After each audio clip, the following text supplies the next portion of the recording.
The Toronto Raptors have made a serious run to the top of the Eastern Conference behind a 9-game winning streak going into tonight's nationally televised home game versus the Knicks. The question is, what's behind this streak, and is it something the Raptors can rely on for playoff success? At first glance at their recent opponents, you might temper your excitement a tad bit. With 2 wins each over the Nuggets and the Wizards, plus the Sixers and Magic, Toronto has simply done what they're supposed to do. However, they did beat the Celtics, Heat, and Clippers in successive games, so there is a little here for everyone. Let's jump into some numbers to see what has fundamentally changed over the last 9 games. Both sides of the ball have really improved significantly, a little more on the defensive end. With that in mind, we should take a look at rotations and see what pops up recently. At the top of the 5-man lineup list is this offensive explosion. With an unheard of 161.6 offensive rating, they're simply destroying the other teams. And the third highest net rating group has been equally effective on the defensive end. The key to these two lineups is the core of Kyle Lowry, Cory Joseph, Terrence Ross, and Patrick Patterson. With these two lineups, you get a nice sense of pace and rhythm to the offense, where they all must work together to create makeable shots. And the movement serves to generate mismatches, so if Ross can't hit the long 3-ball, Patterson can take advantage of the guard down low. While Biyombo doesn't command too much attention on offense, his strong rolls to the rim do bend the defense out of shape, and Lowry has enough court awareness to make skip passes for corner threes. Patterson has become a viable 3-point shooter, and the Raptors space the floor well, allowing rim runs by Biyombo to turn into tip slams. Defensively, this group can swarm the ball and cut off penetration with supreme effort, and their length can force a lot of steals. Back on the other side of the ball, they spread wide in a wheel around Valanciunas, creating plenty of space for Lowry to find gaps before getting the ball moving around the horn for rhythm shots.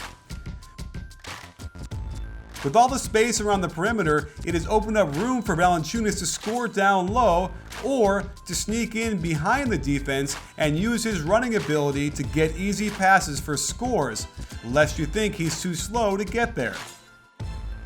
What is notable to me is that 2 of their top 3 5-man lineups do not contain DeMar DeRozan. And when you look at his numbers up until the streak and during the streak, we see very little change. He's rebounding better and shooting threes better, but compared to many other top players in the rotation, he's had the least change on the court the last 9 games. A big issue I have with his game is how slow he operates on the catch. He has gotten into a very bad habit of catching the ball, hunching over, and ripping through, which only serves to give the defense time to load up for the shot that he almost certainly is going to take.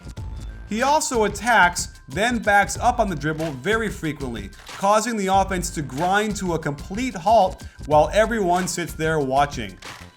And when he doesn't catch and shoot in rhythm, the results can often be ugly bricks from all over the court.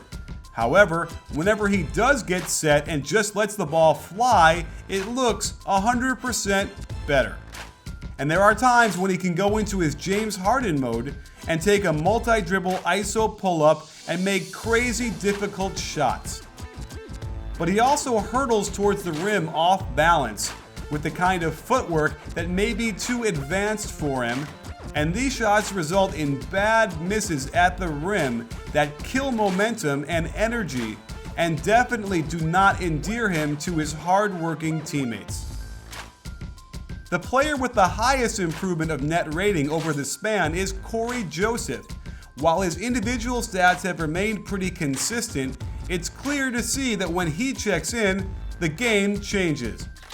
While no one can argue that Cory Joseph is a particularly talented offensive player, his sheer force of will to push the ball is infectious and almost always serves to get the Raptors good shots right out of the gate.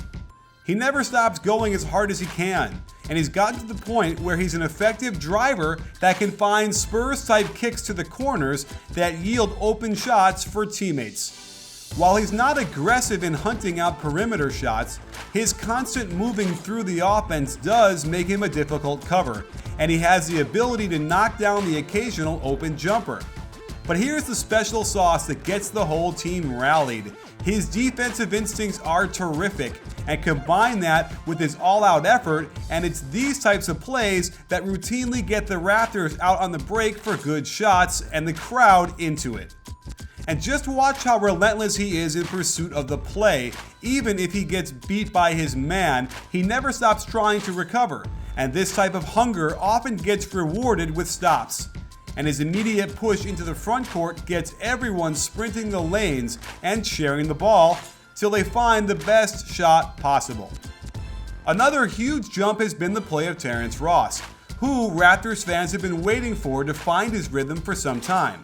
Over the last 9 games, he's shooting a staggering 56.9% from the field and 47.5% from 3, and his net rating improvement is second only to Joseph's. With this special lineup we pointed out, there is constant movement by everyone, and Lowry is able to pick apart the defense to generate open looks for Ross. He's feeling so good about his jumper these days that he doesn't need a whole lot of room if he can catch and rise up in rhythm. He's been getting a whole lot of his threes off of pin downs, where he can use his speed to get to the line and his athletic ability to hop into alignment and explode up for his gorgeous release and splash. When he's at his best, he is almost unconsciously catching, turning, and firing. Look at his gorgeous sway as the feet flow forward, shoulders relaxed, and terrific arc on the shot. Not only are Lowry and Joseph driving and creating wide open shots for him that he's become lights out on, but he's also almost ignoring the defense when they are in position to rise up right over them and drop in the triples. So there you have it, sports fans. Do the Raptors have enough pieces to seriously contend with the Cavaliers for the Eastern Conference crown? One thing that kills them is not having DeMar Carroll available as defensive stopper and legit NBA scorer. Without him, we're left to grasp at lineups that haven't played a ton together, and we've seen in the past that coach Dwane Casey doesn't always play his best lineups enough minutes. Despite having an 11.9 net rating during this streak, we see that Casey still trots out this lineup the most, which has been the 7th most effective lineup for them in the last 9 games. Personally, I'd like to see DeRozan's minutes cut to 33 or 34 to keep him fresh for those individual moments of isolation brilliance in the 4th, and to give a little more minutes to these lineups that seem to work so well. There has been upheaval across many of the good teams in the NBA this year, the Cavaliers at the top of that list. So if ever there was a time for the Raptors to take advantage, this is it. If they can avoid the Cavs to the conference finals, and they themselves can make it that far, it's not out of the realm of possibility they could win the series, but they'll have to do a little bit more the rest of the year to convince me.